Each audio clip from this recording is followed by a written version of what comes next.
तो चलो स्टार्ट करते हैं। इनमें आपको सबसे पहले वोडाफोन आइडिया के फ्रंट पेज पर लेकर चलता हूँ। यहाँ पर आप देखिए 16 रुपये 81 पैसे पर एक काउंटर आज बंद हुआ है, लेकिन इसमें तेजी आपको देखने को मिली है लगभग लगभग 1.5% के आसपास की। ठीक है, 1.5% के आसपास की आपको यहाँ पर तेजी देखने को मिली है और ये एक अच्छी एक ठीक ठाक सी तेजी कही जा सकती है। हालांकि पिछले 1-2 दिन में थोड़ी बहुत यहाँ पर गिरावट भी हुई है, थोड़ी बहुत ही हुई है, कोई बहुत बड़ी गिरावट तो श्योरली नहीं हुई है, हल्की फुल्की आपको यहाँ पर गिरावट जरूर देखने को मिली है। मैं दिखा देता हूँ एक बार। अगर देखोगे हम 5 दिनों में ओवरऑल रिटर्न लगभग 3% के आसपास नेगेटिव है। एक महीने में 6-7% की पॉजिटिव रिटर्न है। 6 महीने में 3-3.5% के पॉजिटिव रिटर्न है।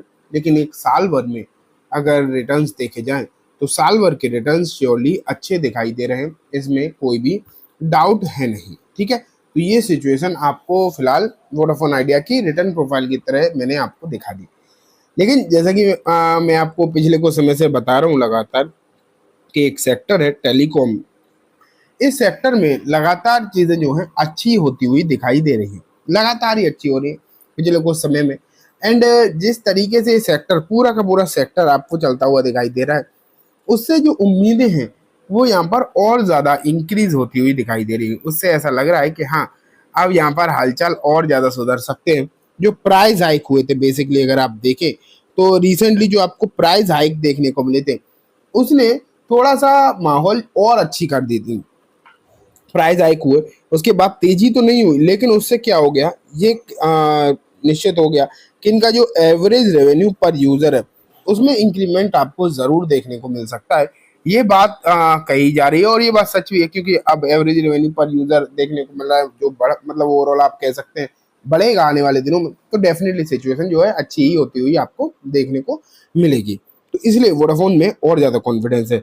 वैसे तो वोडाफोन के साथ साथ भारती मतलब एयरटेल और जियो का भी हालचाल अच्छे हो सकते हैं, सुधर सकते हैं, लेकिन जियो के साथ पूरा का पूरा रिलायंस चलता है, इसलिए जियो को ले नहीं सकते। भारती फंडामेंटली देखा जाए तो इतना अच्छा भारती भी दिखाई नहीं देता, वो भी नॉर्मल ही है। कर्जा वहां भी बहुत ज्यादा है, वोडाफोन पर भी तो उस पर भी है। हाँ, थोड़ी सी सिचुएशन उसकी भले ही सुधरी हुई है, लेकिन फिर भी मैं उस शेयर को तो बिल्कुल भी प्रेफर करता नहीं हूँ, कभी भी नहीं करता, आज तक मैंने नहीं बोला।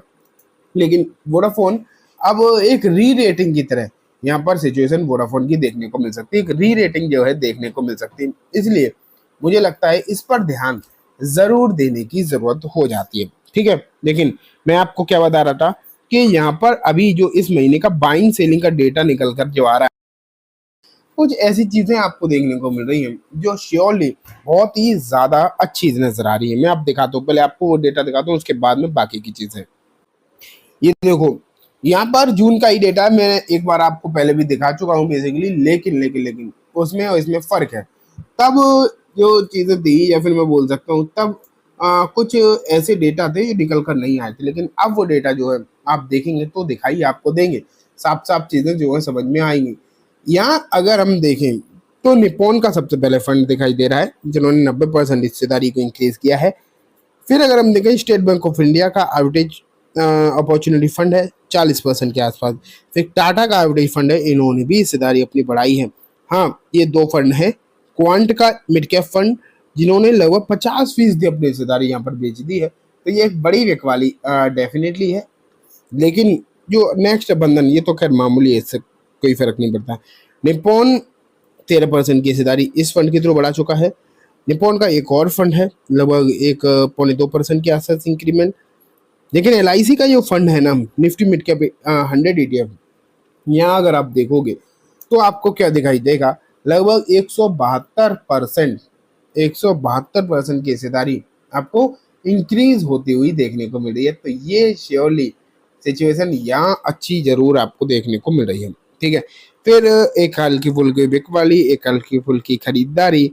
फिर नंबर आता है टाटा का Nifty India digital exchange traded fund. ये फंड मैं भी रखता हूँ, मेरे पास भी है। हाँ, वो म्यूचुअल फंड है, ETF नहीं, लेकिन टाटा का निफ्टी डिजिटल इंडिया फंड में भी अपने पोर्टफोलियो में रखता हूँ। और उस फंड में अगर आप देखोगे तो कितनी हिस्सेदारी बढ़ी है, 153%। 153% यहाँ पर कोई नंबर नहीं है, लेकिन परसेंटेज में इसलिए लिखा है, मान लेते हैं इनके पास अगर 100 शेयर रहे होंगे पहले, तो अब इन्होंने 153 और इंक्रीज कर दिया, तो टोटल 253 के आसपास हो गया। ठीक है, तो ये आप यहाँ पर देख पा रहे हैं। ये हो गई बात किसकी, टाटा के इस फंड के थ्रू भी।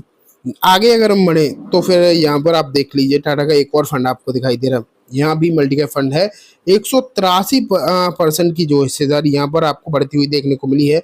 लेकिन अगर और आगे जाएं तो यहाँ पर आप देखिए यूटीआई का एक फंड है, यहाँ पर उन्होंने 20-21% की हिस्सेदारी को इंक्रीज किया है। तो ओवरऑल अगर आप देखोगे तो बहुत सारी ऐसे फंड आपको वोडाफोन के दिखाई दे रहे हैं, जिसमें एक अच्छी खासी खरीदारी जो है होती हुई देखने को मिली है वोडाफोन में अलग अलग फंड के थ्रू।